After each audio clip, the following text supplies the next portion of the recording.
Salut tout le monde, j'espère que vous allez bien. On se retrouve aujourd'hui pour une nouvelle vidéo sur la chaîne. Aujourd'hui dans cette vidéo, je vais réagir à une nouvelle vidéo faite par Anthony Mantello, donc intitulée Mon premier cycle de SARMS. Donc j'avais déjà réagi à la vidéo qu'il avait faite sur les SARMS il y a quelques semaines et j'ai vu qu'il avait sorti il y a quelques jours cette nouvelle vidéo, donc on va réagir à ça ensemble aujourd'hui. J'imagine qu'il va rentrer un peu plus en détail dans son expérience, donc c'est toujours intéressant à prendre. Installez-vous, c'est parti pour la réaction. Je vous fais mon commentaire par rapport à cette vidéo de suite. What I wish I knew before I took SARMs at the age of 16. This is a story I now feel comfortable to share as I kind of take my step away from bodybuilding. And at this point, I don't really care anymore. I don't care anymore to keep any secrets. I'm going to share what I personally went into, but my mind decided to do. I wanted to take these performance enhancing drugs. So let's get into it. Alors avant de réagir à son expérience avec les SARMs, je souhaitais juste faire un point par rapport à l'ouverture et à l'honnêteté de certains individus sur internet que je trouve vraiment très intéressante. Surtout aux États-Unis, les gens commencent à être de plus en plus ouverts et honnêtes par rapport à leurs expériences personnelles. Et des figures comme ça emblématiques comme Anthony Mantello qui a quand même inspiré un grand nombre d'individus aux États-Unis et même en France ou en Europe ou peu importe ailleurs, commencent à être honnêtes et ouverts sur le sujet et ça permet aux jeunes un peu de savoir que les physiques qu'on voit sur les réseaux sociaux ne sont pas des physiques naturelles et que ces individus ont eu recours à ce genre de produits pour leur transformation. Bien sûr, je dis pas qu'Anthony Mantello n'a pas une génétique exceptionnelle, il en a une. Si vous prenez des SARMs Columns, vous n'allez pas avoir, je pense, les résultats qu'il a obtenus, forcément. Mais voilà, je trouve que c'est un point important à noter et qu'il devrait y avoir un peu plus de transparence et d'honnêteté ici en France par rapport à ce sujet. You know, I felt pressured in a way to take SARMs because I honestly thought my best friend at the time, I thought his physique was enhanced. And I thought I was a little bit behind. I thought he's keeping a really good secret that he wasn't taking these little extra performance enhancing supplements. So that kind of persuaded me to go deep dive myself into the research of SARMs. Now, this was 2018 and SARMs was booming in the market. We had Ryan Casey of getting exposed for SARMs and taking SARMs, and I knew they were the next steroids. So I wanted to, try them myself. I did my own research. I looked things up on Reddit, iSARMs, Dylan Gemelli, if you guys remember those days, professional muscle forms, and just got as much knowledge as I possibly could about, what SARMs are, what SARMs did what, and what are the pros and cons of each one. Alors très intéressant, il nous parle de comment il a été introduit aux SARMs, donc il a été un peu poussé à en prendre à l'époque où les SARMs ont commencé vraiment à se faire un nom aux États-Unis, donc c'était en 2018 à peu près, notamment avec son ami Ryan Casey. Donc moi, Ryan Casey, c'est vraiment la première vidéo que j'ai vue sur YouTube par rapport aux SARMs, quand il a avoué avoir pris les SARMs. Du coup, ça a un peu suscité mon intérêt par rapport à ces substances. Et comme lui, j'ai commencé à me renseigner, sur un peu tout ce que je trouvais. Bien que les informations à l'époque n'étaient pas aussi développées qu'elles le sont aujourd'hui à l'heure actuelle, notamment avec ma chaîne YouTube. Je me jette pas des fleurs, mais voilà, c'est intéressant de voir ça. Moi, c'était un peu plus tard, c'était en 2019 quand j'ai commencé à m'intéresser à ça. J'ai commencé mon premier cycle de SARMs fin 2019, début 2020. Donc lui, voilà, il a commencé en 2018 à 16 ans. Donc très intéressant de voir un peu le parcours qu'il a eu avec les SARMs et voilà, il a été poussé en se disant que c'était des substances qui pouvaient être le futur des stéroïdes, donc pourquoi pas tester. C'est vrai qu'il y a beaucoup d'attraits et d'avantages. Enfin, en tout cas, à cette époque-là, on savait pas trop à quoi s'attendre. Il y avait beaucoup moins de retours anecdotiques d'expérience qu'il y a aujourd'hui par rapport à ces substances-là. But I will say, it was definitely a bit dumb for me to take SARMs at such a young age of 16 years old. But at this point, I'm 22 now, and I don't live life without any regrets because honestly, each experience and thing you do teach you a direct lesson. So sure, I definitely paid the cost of, some of the negatives I had to deal with, some of the negative side effects, but hey, I'm still counting my blessings every day. I'm still currently here on this planet breathing and sharing this story. So without further ado, let's get right into it. Alors je partage exactement le même point de vue que lui par rapport aux expériences, le fait de vivre en n'ayant aucun regret. Bien sûr, ça ne veut pas dire qu'il faut faire n'importe quoi et se mettre en danger inutilement, mais je pense qu'on peut apprendre chacun de nos expériences, qu'elles soient positives ou négatives. Moi, personnellement, j'ai eu des expériences positives et des expériences négatives avec les SARMs. Donc voilà, aujourd'hui, je suis toujours là pour en parler. Je dis pas que c'est une bonne chose à faire, je dis pas que c'est ce qu'il faut faire, Mais aujourd'hui, voilà, lui, qu'est-ce qu'il peut faire à l'heure actuelle aujourd'hui, mis à part en informer les autres, raconter son expérience, c'est vraiment une chose positive qu'il peut faire pour éviter, je pense, à d'autres personnes de faire les erreurs qu'il a pu commettre par le passé. Et puis, voilà, d'avoir un peu une parole libérée, libérée sur le sujet. En tout cas, c'est ce qui me semble le plus correct à faire. So like I was saying before, SARMs were booming on YouTube, and I need these guys with these extra enhanced physique. I assumed they were possibly taking SARMs, especially the kids that were a little bit younger. And I was like, you know what? I'm going all in. I know I want to become a pro one day. I want to compete in bodybuilding. This know what I have to do. So I'm going to do it. And through my research, I decided to take these two SARMs for my first cycle. It was called LGD 4033 and S4. These two SARMs in synergy would work essentially as a lean bulk mechanism. LGD was kind of a wetter compound, but S4, they called it like an anavar of SARMs. So I decided, hey, if I combine these two, maybe I'll have some lean gains. And it directly worked to how I expected it to work. I gained size, gained strength, and had lean gains.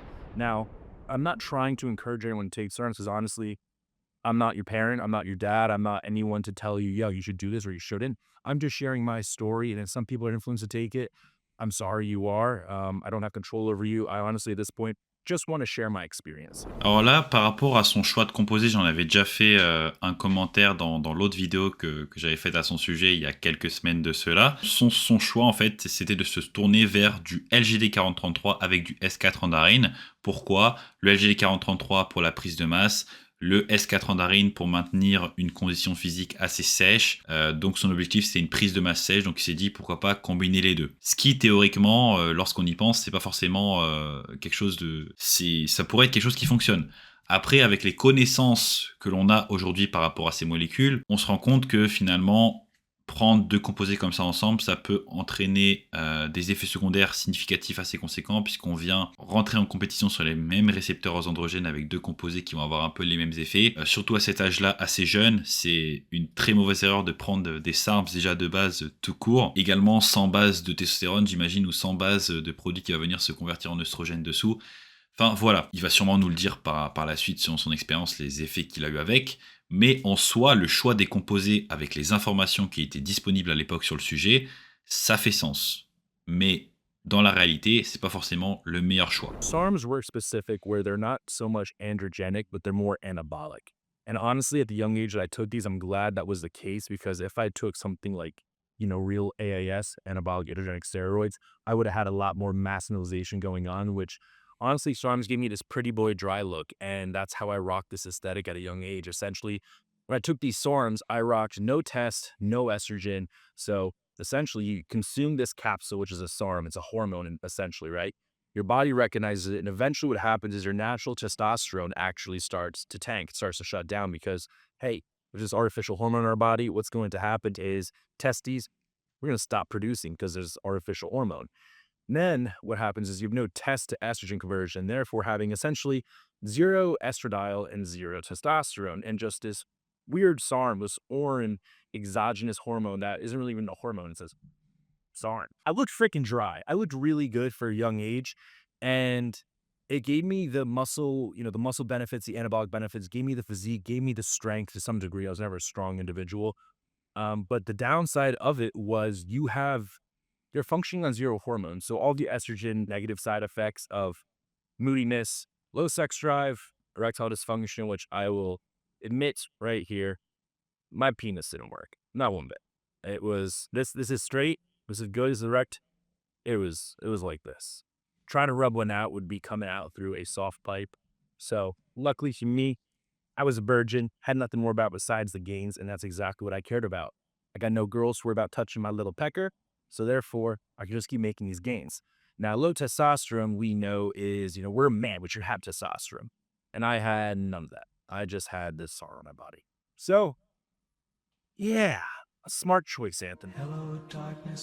Alors là, il y a plusieurs points sur lesquels revenir qui sont assez intéressants. Déjà, le fait que les SARMs sont beaucoup plus anaboliques qu'androgéniques. Donc, il va avoir un très très faible effet androgénique, mais un effet anabolique assez conséquent. Ce qui fait que, comme il dit, à cet âge-là, bien que ce soit une mauvaise idée d'en prendre, vous n'allez pas avoir cet effet de masculinisation et cet effet de vieillissement prématuré du visage ou d'autres parties du corps, voilà, qui vont vous faire vieillir, hein. On voit ici que dans la vidéo, il a 22 ans. Vous me dites, est-ce qu'il a un visage de quelqu'un qui a 22 ans ou alors est-ce qu'il est beaucoup plus masculin, est-ce qu'il fait un peu plus âgé puisqu'il est maintenant, il utilise ou il utilisait sûrement des produits, des stéroïdes anabolisants. Mais voilà, les SARMs, en fait, vont vous donner cet aspect, on va dire, anabolique des muscles, c'est-à-dire que voilà, vous allez avoir les résultats qu'il a montré ici, hein, les résultats sous son cycle. Donc on voit qu'il a toujours cette tête d'ange, on va dire, de jeune homme, bien que voilà, ça soit un peu plus ça sera un limite masculin, parce que ça a quand même des effets androgéniques. C'est pas dépourvu d'effets androgéniques à 100%, mais c'est vraiment très très très très réduit par rapport à l'utilisation de stéroïdes, par exemple.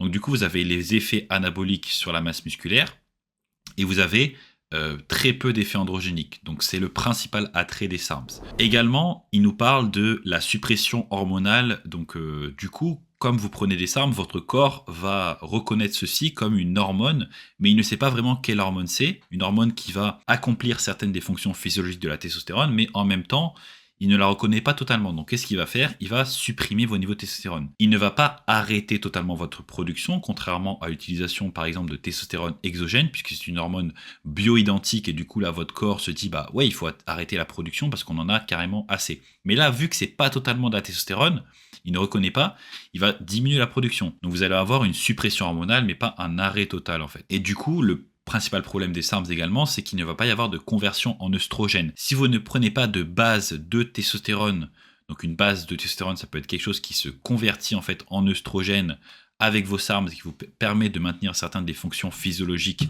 de l'organisme. Donc vous allez avoir tous les effets secondaires qu'il a notés ici. Donc voilà, pression artérielle, changement de l'humeur, acné, dépression, etc. Tout ça, perte de cheveux, ça peut être dû par exemple à des faibles niveaux d'œstrogène. Donc voilà, le principal problème, c'est pas forcément la suppression de la testostérone, mais c'est surtout le manque d'œstrogène qu'il va y avoir avec une utilisation prolongée de SARMs solo. Donc voilà le principal problème des SARMs. Donc voilà pour ce qui est des principaux problèmes que vous allez avoir avec les SARMs. Et bien sûr, l'erreur principale, c'est d'en prendre à un jeune âge, hein, comme le sien, il en a pris à 16 ans, je le rappelle, qui est beaucoup, beaucoup trop jeune. Now, if you watched my video talking about I took SARMs at 16, I mentioned how I took these SARMs. In case you didn't get that, I'm gonna go over that here. So, at the young age of 16, I had a plan. I knew what I wanted to do. I knew I wanted to buy these SARMs online. I didn't want to go to a supplement store nearby just in case if anyone knew me or could share out before to my parents or anything that this kid's taking this. So, what I did was I didn't have a credit card, but I had a best friend who's a bit older than me who had a credit card. And I was a busboy at the time. So every shift, put away a little 20 bucks. Over the course of about 12 weeks, I was able to save up 240 bucks enough to buy my SARMs. Went to my buddy, yo, bro, you mind buying these SARMs from me online with their credit card?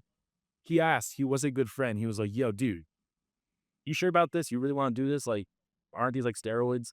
I was like, bro, yeah, I'm sure. He said, okay, dog. So what he did is he purchased for me. I gave him the cash, shipped it to his house. He picked it up for me, gave it to me. Therefore, I had my SARMs without anyone finding out about my SARMs. Donc ça, on en a déjà parlé dans dans la vidéo, je me répète, il y a quelques semaines. Mais voilà, comment il a acquéri ses armes à un si jeune âge. Pour vous parler de moi, mon expérience personnelle, donc lorsque j'ai commencé à expérimenter avec les armes, c'était beaucoup plus âgé que lui, hein, c'était à l'âge de 21-22 ans. Mais c'est pareil, j'avais l'impression qu'il fallait que personne ne sache que j'en prenais, parce que c'était quelque chose de vraiment, waouh, quelque chose de fou. Alors que bon, finalement, on se rend compte plus tard que voilà, c'est pas non plus... c'est des composés de recherche, c'est pas vraiment des produits totalement interdits ou voilà. Donc après, je comprends à cet âge-là, à 16 ans, on n'a pas forcément envie que son entourage ou que ses amis proches ou d'autres sachent, comprennent cela, surtout dans un environnement compétitif, peut-être avec ses autres amis qui n'avouent pas prendre de produits ou alors qui n'en prennent pas, etc. Enfin bref. Mais voilà, c'est pour vous parler un peu de mon expérience, mais on en a déjà parlé de ça dans la vidéo précédente. And the first time you ever taste this SARM, it's just like this acid, this foreign taste of this warm, very warm liquid that no one should ever try in their life. And I was appalled. When I tried this, I thought I wasn't going to finish the cycle. And the first time I ever took SARMs was on Mother's Day. So I'm sorry, Mom. I love you. I didn't mean to take this on Mother's Day. It's just the way it kind of worked out. Remember, I took it, I went to work, but no, kind of silly of me. So here's what happened, right? I made kind of very minor gains. I was just so young, but you could tell my physique was enhanced. It was, yeah, it was enhanced, but I was still so young. It was just kind of stupid to take it at this point. So I mentioned how it tasted really awful. It really warm, like battery acid. And I didn't know what I was gonna do for 12 weeks. So what I ended up doing was I would take like the Arizona iced teas, the half and half, half lemonade, half iced tea. I'd bring it upstairs and I would just put some in my mouth, drop the SARM dropper, chase it, swallow it, hide the SARM, go to bed. And my parents were just like, yo, he's eating a lot of these iced teas now. He's drinking a lot of iced teas. We're gonna stock up on iced teas. And I was like, yeah, they're really good. They're helping me take my SARMs. But they don't know that. OK. Donc, ouais, voilà, là, il refait une mention sur le goût des SARMs, effectivement, qui ont un goût assez horrible. Donc, je crois qu'il avait utilisé des SARMs en version liquide, il l'avait mentionné dans l'autre vidéo. Mais c'est clair que la première fois, c'est vraiment un goût pas très bon. Après, moi, personnellement, j'ai pas vraiment le souvenir d'avoir été aussi dégoûté que ça. Mais c'est vrai que le fait de mélanger à une boisson telle quelle, beaucoup d'individus, beaucoup d'utilisateurs font cela pour justement éviter le goût des SARMs. Et là, il nous dit que ses parents se sont rendus compte qu'ils se mettaient à consommer de plus en plus d'Arizona Iced Tea. Du coup, ils en ont acheté de plus en plus, mais en fait, lui, c'était juste pour lui permettre de consommer ses SARMs. I finished that 12-week cycle, and this weird part of my life where, if you know me, I used to play soccer at the age of 14. I quit at 14 to compete in I wanted to compete in bodybuilding, so I knew I had to bulk up for the next couple of years. And at 16, I took SARMs, and I decided to go do soccer again at the age of 16 after my first cycle of SARMs. So I had this worry in my brain that, it's high school soccer, they might drug test you. So I didn't PCT. So for a good about 4-month period, I was running on like with zero hormones in my body. No SARM, no pro hormone, no test, no estrogen, just a 16-year-old boy with zero hormones. And what ended up happening was I ended up shriveling up. I was still really lean because I was running so much in soccer and kind of lifting when I could, but strength plummeted. And I can't even remember how I felt. I probably felt awful, dude. Probably didn't even like jerk off, look at any erotic videos on the website of the interwebs that we call porn. Probably didn't have any interest in girls either. Life was just soccer, eat, try to train, gain zero mass, repeat. Donc ouais, là, il nous parle de son expérience du coup de ne pas avoir fait de PCT. Alors c'est une très très mauvaise idée de ne pas faire de PCT après un cycle surtout de LGD 4033 et de S4 andarine. Le LGD 4033 est un SARM qui est extrêmement suppressif. On s'est rendu compte dans les études que même à des dosages de 1 mg par jour, on avait des suppressions conséquentes de la testostérone et la récupération ensuite pour revenir à des niveaux normaux de testostérone mettait plus de 30 jours. Donc imaginez quelqu'un qui va prendre des SARMs, je sais pas, sur 8-12 semaines à des dosages beaucoup plus importants, sans PCT, j'imagine que c'est compliqué. Ensuite, essayer de combiner ça à un entraînement intensif de football plus un entraînement de musculation, etc. En fait, si vous ne faites pas de PCT, vous allez vraiment vous sentir mal. Moi, personnellement, j'ai déjà expérimenté avec le LGD 4033 et sans faire de PCT, et je peux vous dire que j'ai passé 3-4 semaines vraiment très compliquées par la suite. Pas de libido, pas de motivation, pas de force. J'ai pas perdu tant que ça, on va dire, en termes de masse musculaire pure, mais j'avais vraiment zéro motivation. Il fallait que je me bouge pour faire les choses, etc. C'était compliqué. Et même au niveau érectile, il me semble avoir eu quelques soucis à ce moment-là. Donc c'est pour vous dire qu'il ne faut pas skipper le PCT avec ces molécules-là. N'hésitez pas à aller regarder les vidéos que j'ai faites sur le PCT et l'OCT qui sont disponibles sur ma chaîne YouTube. Si jamais vous êtes dans une situation compliquée comme celle-ci, je vous recommande fortement d'aller les regarder parce que ça pourrait peut-être vous sauver. Right after soccer season, I decided, you know what? I'm going to take exactly what I took again last time because it worked. So I took the same exact cycle, the LGD, the S4, and let me tell you, the side effects of these things, specifically the S4, is supreme nighttime blindness. The S4 worked. exactly how they says in Norway. It'll make you dry, kind of give you some extra strength gains, and make you motherfucking blind, bro. You won't be able to see at nighttime. I'm talking about the trees and then the sky is one color black. You walk to the bathroom and you try to, you think you know where the toilet is. Good luck. You're now playing in a pitch black game we call the maze.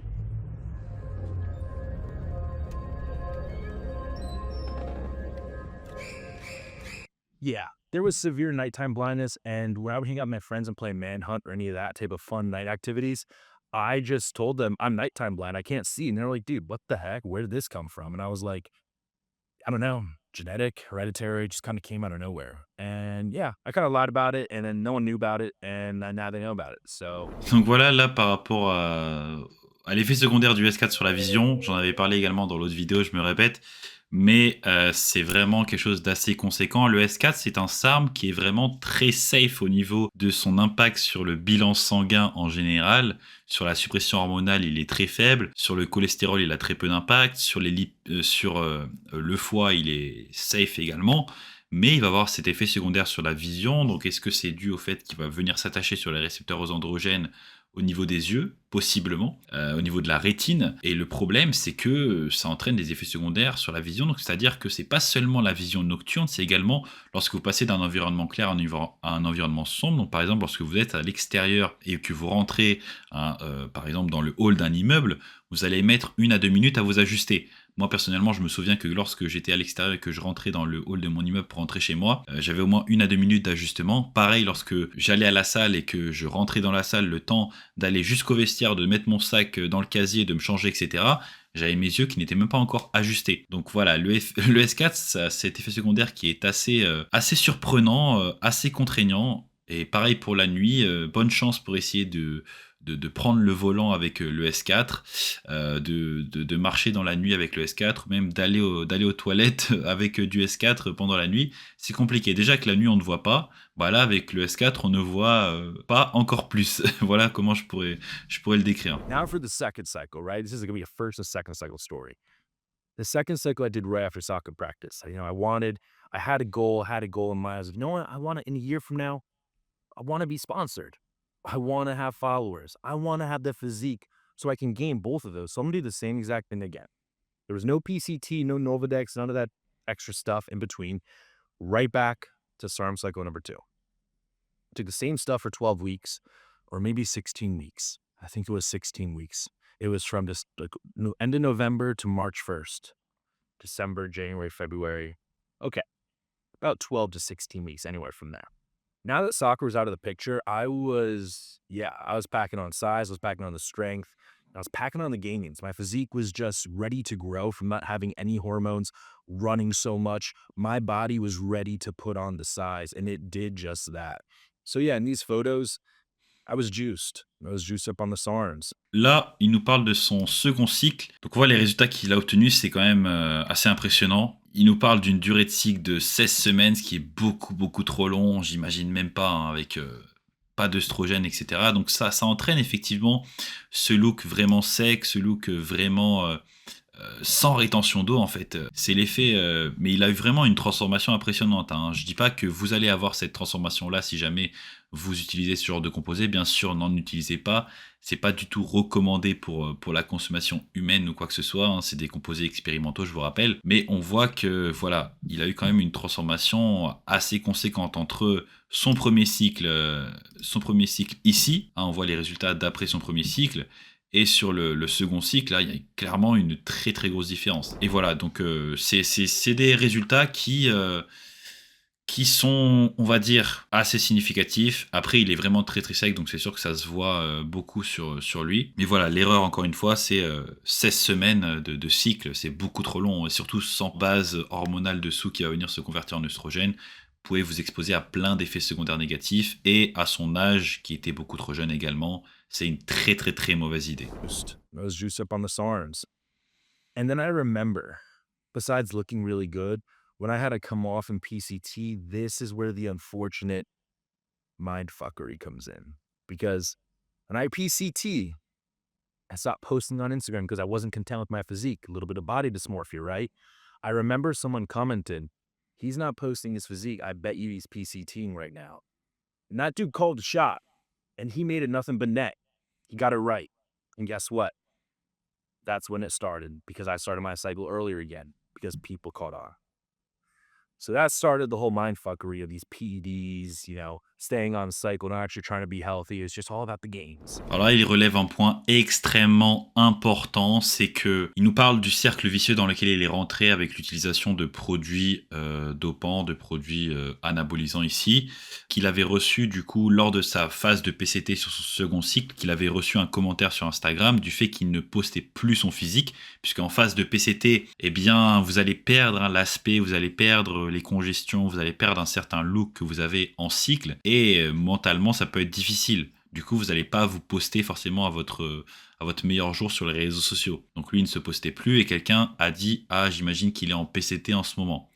Et à ce moment-là, il s'est rendu compte que s'il voulait avoir un physique impressionnant tout le temps, eh bien, il fallait qu'il recommence un cycle encore plus tôt. Donc, il a recommencé un cycle plus tôt, il n'a pas suivi son PCT correctement, etc. Et ensuite, il est rentré dans un cercle vicieux qui a fait qu'il a commencé à prendre des produits vraiment sans s'arrêter. Et ça, c'est vraiment un fléau aujourd'hui avec les réseaux sociaux, c'est que les individus vont être poussés à utiliser des produits en permanence pour apparaître au meilleur jour tout le temps, puisque sur les réseaux sociaux, il n'y a pas vraiment de pause, hein. Vous devez apparaître toute l'année à votre meilleure condition physique. Vous devez, pour attirer des vues, pour attirer des likes, pour attirer des sponsorships, pour attirer des collaborations, pour attirer tout ce que vous voulez en fait. Lui, comme c'était un influenceur fitness, il dépendait vraiment de son physique hein, pour voilà, ses revenus, etc. et pour sa notoriété.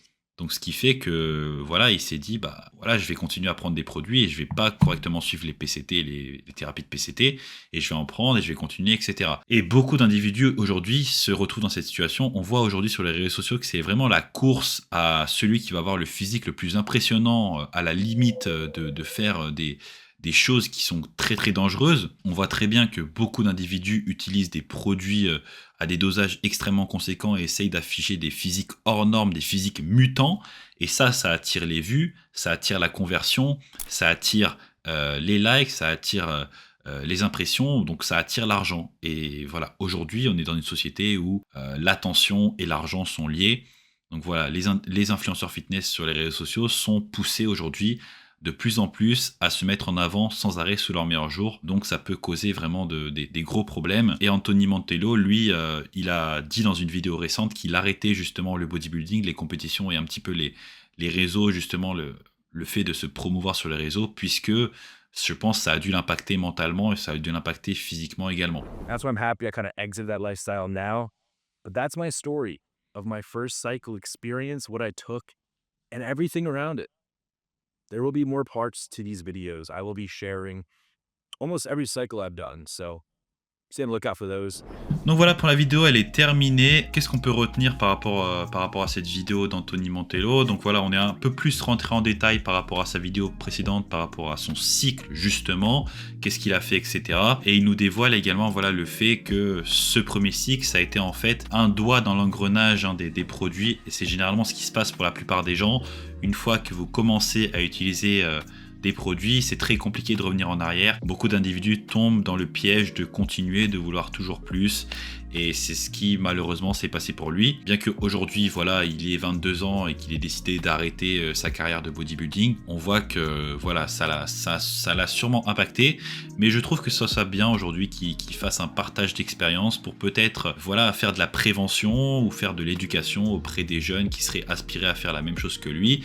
Il va pas présenter uniquement les aspects positifs de ce qu'il a fait, mais également les aspects négatifs, et je trouve ça vraiment louable.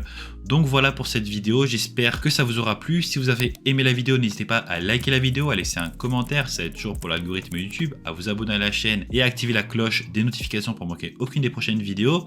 N'hésitez pas également à rejoindre mes communautés qui sont disponibles via les liens en description de cette vidéo, donc vous avez Discord et Telegram. N'hésitez pas également à me rejoindre sur tous mes autres réseaux sociaux, donc Instagram, et puis voilà sur mes différentes communautés, hein, Discord et Telegram, je me répète.